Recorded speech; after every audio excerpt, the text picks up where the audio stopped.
నాకెలాగో వీటి మీద ఆశలు లేవు. వాళ్ళిద్దరి చేతులతో చేయిస్తే ఎప్పట్లాగే మంచి జరుగుతుంది.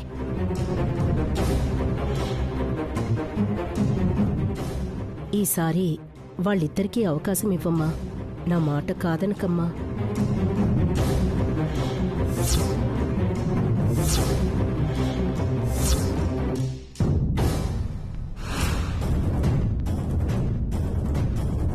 దమయంతి, నువ్వు 6 పుస్తకాలకి, పల్లవు 6 పుస్తకాలకి పసుపు రాసి కుంకుమ దిద్దండి.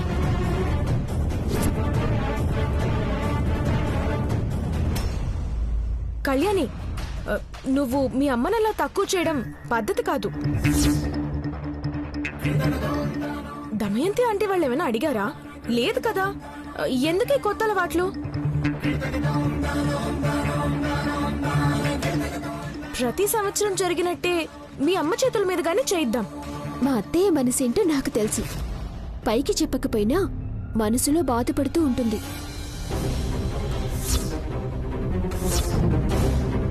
ఇంటి ఆడపిల్ల బాధపడ్డం ఇంటికి మంచిది కాదు. అయినా కొత్తగా వచ్చిన నీకు ఈ విషయాలేవి తెలియవు. నువ్వు కాస్త కామ్గా ఉండు. అత్తయ్య, ఇష్టంగా కుబేర పూజ 1000 సార్లు చేసి మరీ కుంకుమ రెడీ చేశారు కదా, మీరే దిద్దండి.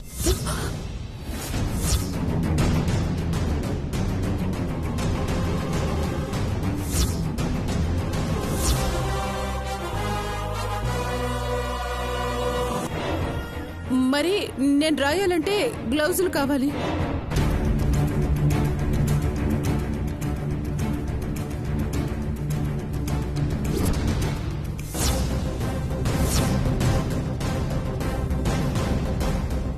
ఏమిటి, చేతికి తొడుగులు కావాలా?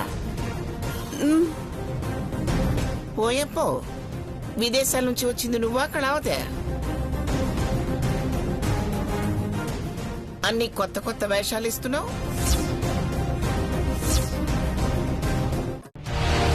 పసుపు కుంకుమ అనేవి అమ్మవారికి ప్రతిరూపాలు. మన చేతులతో మనమే అద్దాలి, దిద్దాలి.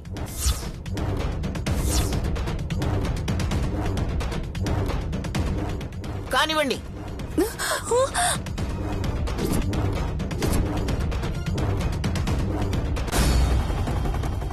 అమ్మా,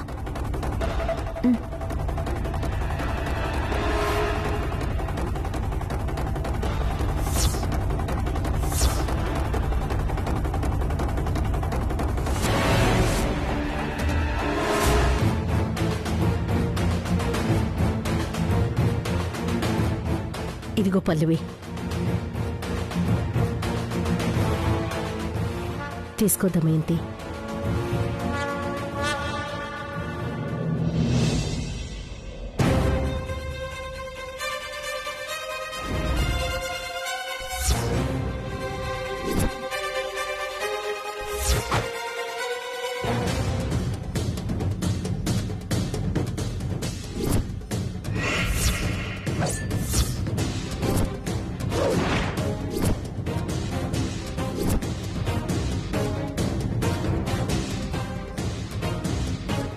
ముందుగా పసుపు పూసి ఓం రాయండి.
చేసేది మంచి పనే కదే. ఇన్ని సంవత్సరాలకు నీకు మంచి అవకాశం వచ్చింది. చేసే పనేదో నవ్వుతూ చేయొచ్చుగా, ఆ ఏడుపు మొహం ఎందుకు?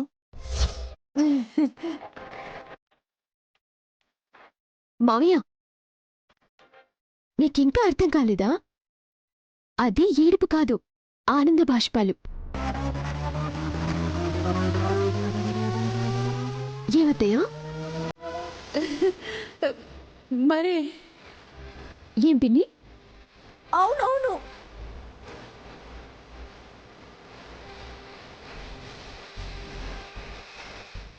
చూసారా,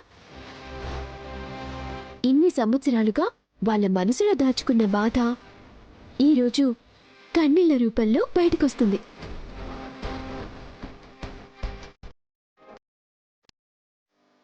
మాకు ఒక గౌరవం దక్కింది, మా వాళ్ళు మమ్మల్ని గుర్తించారన్న ఆనందం మావయ్య అది.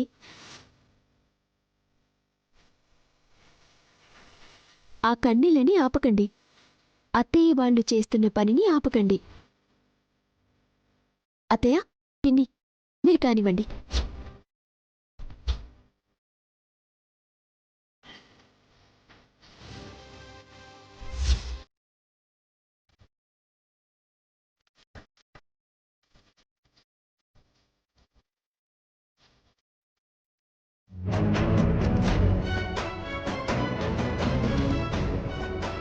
అమ్మా,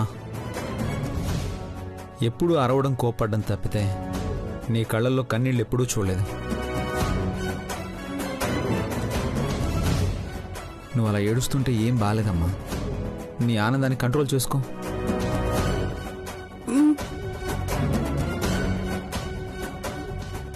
ఏమిటో దీనికి ఆనందం వచ్చినా బాధ వచ్చినా ఏదొచ్చినా తట్టుకోలేము.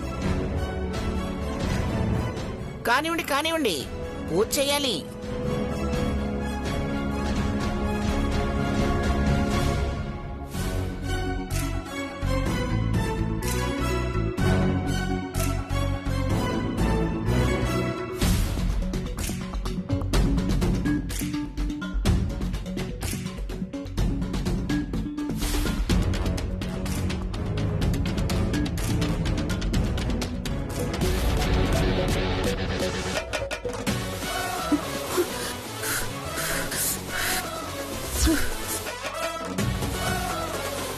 అమ్మ కళ్యాణి, నువ్వు శౌర్య ఇద్దరు పూజలో కూర్చొని పూజ మొదలు పెట్టండి.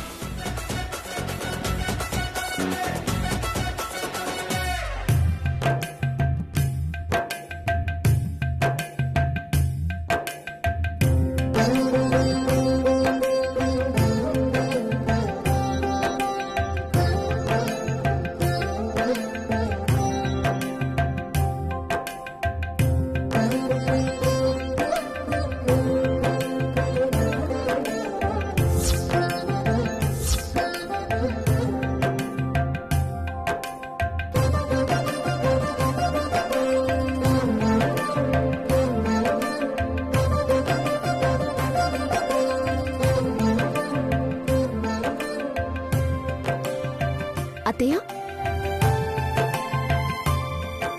ఈ సంవత్సరం పుస్తకాల మీద ఓమని దిద్దింది మీరే కాబట్టి మీ నోటితోటే మా అమ్మ చేసే వ్యాపారం చల్లగా ఉండాలని, ఈ ఇల్లు బాగుండాలని మీరే చెప్పండి.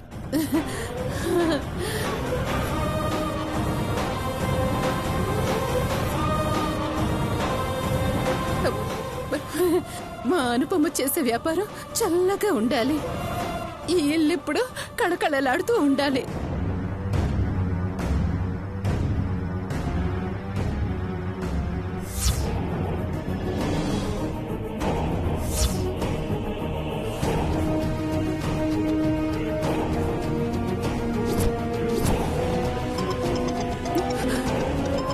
నాకేదో ఫోన్ వచ్చినట్టుంది.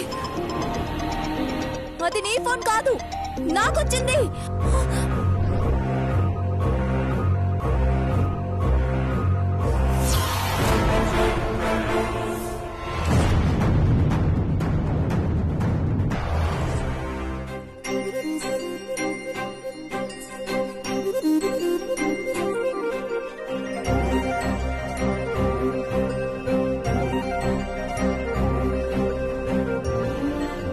ఈ కొత్త బట్టలు మీ ఇద్దరికి వరలక్ష్మి వ్రతం రోజున కట్టుకోండి. అలాగే నాన్నమ్మ. తీసుకోరా.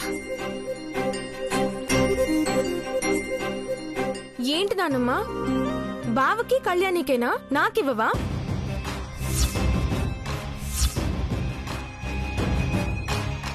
ఇవ్వాలంటే ఇంటి నిండా చీరలున్నాయి.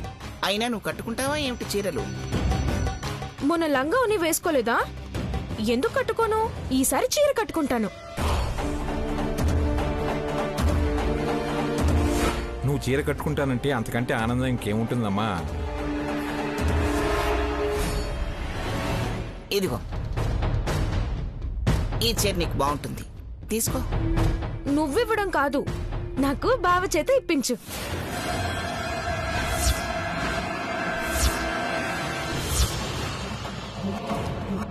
కళ్యాణి, కళావతి నిన్ను ఆట పట్టించాలని అలా చేస్తుంది.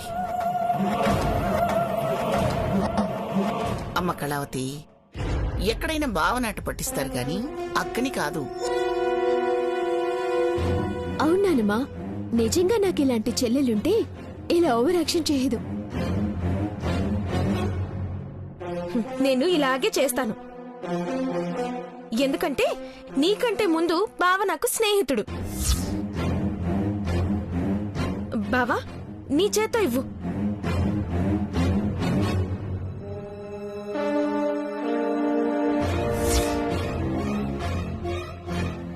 ఏంటి బావా, కళ్యాణిని చూస్తున్నా?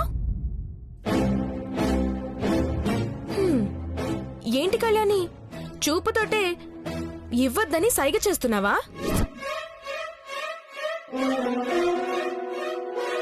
బావ మీద నీకు డౌటా, లేకపోతే బావని నేనెత్తుకెళ్ళిపోతానన్న భయమా? కల్లో కూడా నాకు అలాంటి భయాలు లేవు. ఆఫీసర్, మీరివ్వండి.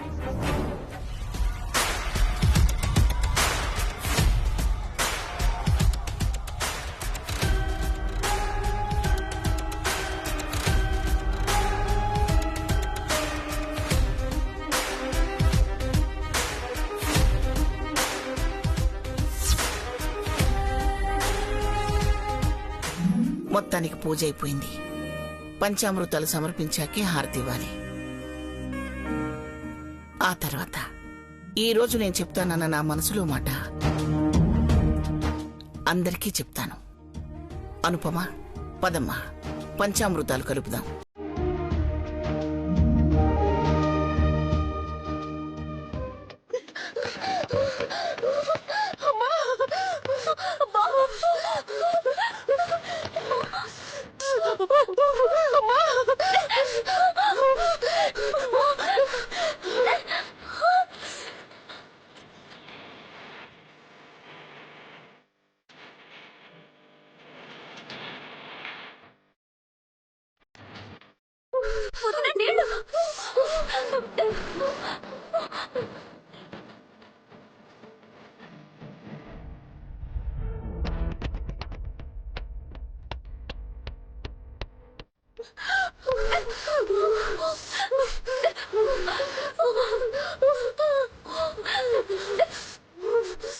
ఆంటీ, పెన్ని, ఆగండి ఆగండి, ఇలా రండి, కూర్చోండి.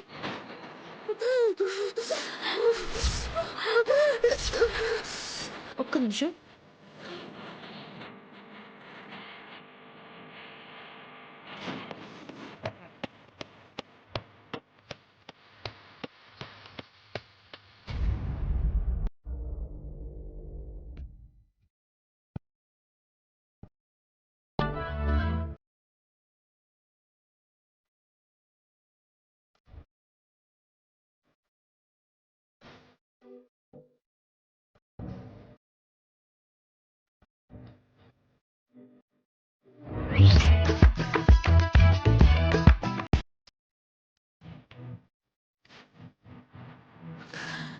ఏంటంటే ఏదో చేస్తారనుకుంటే మీరు బలైపోయారు.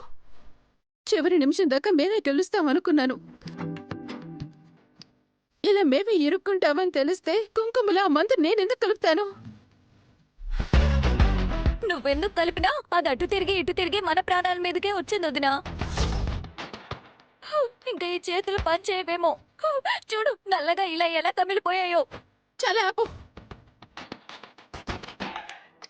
నీ వేళ్ళేనా? నా వేళ్ళు కూడా పనిచేయడం లేదు. ఆ కళ్యాణి అప్పుడు దాకా గమ్మునే ఉంది. అప్పుడే మనల్ని ఎందుకు ఇరికించిందో అర్థం కావడం లేదు. నేను కూడా అనుకోలేదు వదినా.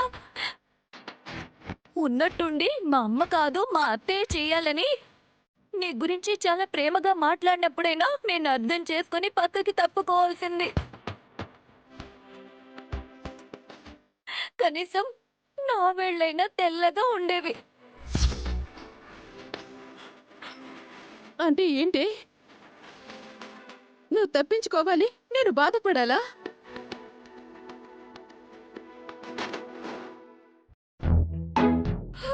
నువ్వో నేను ఎవరో ఒకరు బాగుంటే ఒకరికొకరు సాయం చేసుకోవచ్చు కదా వదినా. అందుకే అలా అన్నాను. కాసేపు కదలకుండా కూర్చోండి. నన్ను ఆయిల్ రాయనివ్వండి.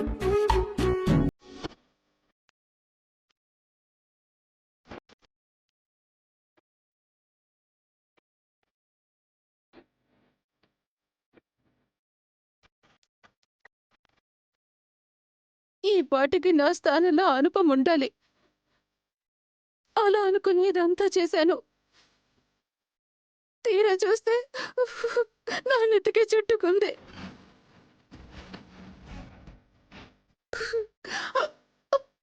మెల్లగా అయ్యో ఏంటి కలవతి? నూనె రాసి మా అత్తయ్య వేళ్ళకి పిన్ని వేళ్ళకి మంటలు తగ్గిస్తున్నావా? దీన్నే పెద్దవాళ్ళు అంటుంటారు, ఎవరు తీసుకున్న గోతిలో వాళ్ళే పడతారు అని. ఏంటి కళ్యాణి, ఏమంటున్నావు? మా అత్తయ్య పిన్ని ఏం చేశారో నాకు తెలుసు. ఇప్పుడు వాళ్ళు బాధపడుతున్నట్టు మా అమ్మ బాధపడాలి అనుకున్నారు. కాకపోతే మా అత్తయ్య మాటల్ని అనుకోకుండా నేను విన్నాను కాబట్టి సరిపోయింది.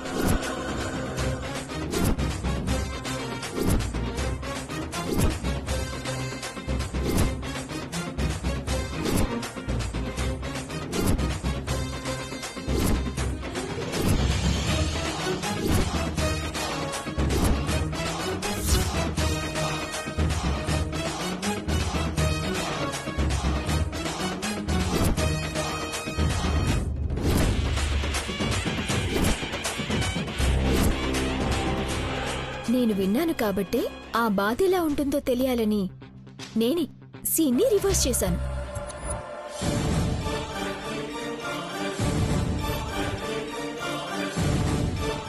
చూడు కలవతి, మా అత్తయ్య పిన్నిలతో మాట్లాడడం వరకు బానే ఉంటుంది.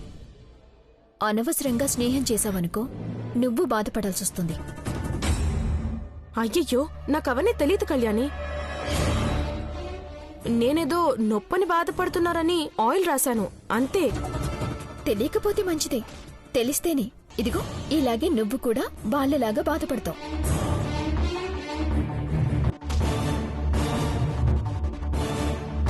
సరే సరే, నూనె బాగా రాయి, తగ్గిపోతుందిలే.